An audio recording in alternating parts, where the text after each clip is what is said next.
દિલ્હીમાં double engine સરકાર, ભાજપની ઐતિહાસિક વાપસી, જીતની ઉજવણી શરૂ. દિલ્હી વિધાનસભા ચૂંટણીમાં 27 વર્ષે બમ્પર બહુમતી સાથે ભાજપે ઐતિહાસિક વાપસી કરી છે. 1993માં જ્યારે પહેલીવાર ચૂંટણી થઈ ત્યારે રામ મંદિર આંદોલનની લહેરમાં ભાજપે એકતરફી જીત મેળવી હતી. જો કે 5 વર્ષના કાર્યકાળમાં સ્થિતિ એવી હતી કે પાર્ટીને 3 વખત મુખ્યમંત્રી બદલવા પડ્યા હતા. ત્યારબાદ વર્ષ 1998માં ચૂંટણી થઈ ત્યારે કોંગ્રેસે ભાજપ પાસેથી સત્તા છીનવી લીધી. કોંગ્રેસ સતત 3 વખત દિલ્હીમાં સત્તા પર આવ્યું અને હવે આમ આદમી પાર્ટી છેલ્લા 3 વખતથી સત્તામાં હતું.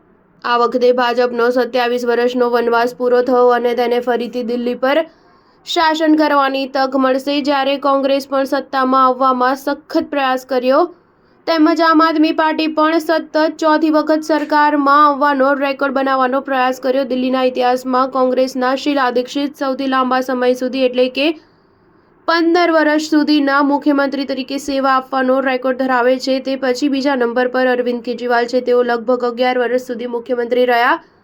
દિલ્હીમાં છેલ્લી 2 વિધાનસભા ચૂંટણીમાં આમ આદમી પાર્ટીનો પ્રચંડ વિજય થયો. 2015માં આમ આદમી પાર્ટીએ 70માંથી 67 બેઠકો જીતી હતી.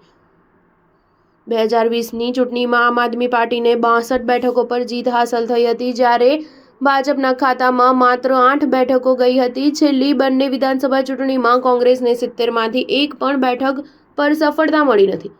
દિલ્હીમાં આ બીજી ચૂંટણી હતી જ્યારે કેન્દ્રમાં મોદી સરકાર હતી. ભાજપ 2015માં હારથી સતર્ક હતું અને 2020માં માત્ર જીતવા માટે પૂરી તાકાત સાથે ચૂંટણી મેદાનમાં ઉતર્યું હતું. 2014ની લોકસભા ચૂંટણીમાં ક્લીન સ્વીપ, એમસીડીમાં સતત જીત અને 2019ની લોકસભા ચૂંટણીમાં ત્યાર પછીની સ્વીપ છતાં ભાજપ કેજરીવાલ સામે એક પણ નેતાને આગળ કરી શક્યું ન હતું. તે સમયે પક્ષમાં જૂથવાદ પ્રબળ હતો. તેને નિયંત્રણમાં રાખવા માટે પાર્ટીએ પહેલીવાર મુખ્યમંત્રીના નામની જાહેરાત ન કરી.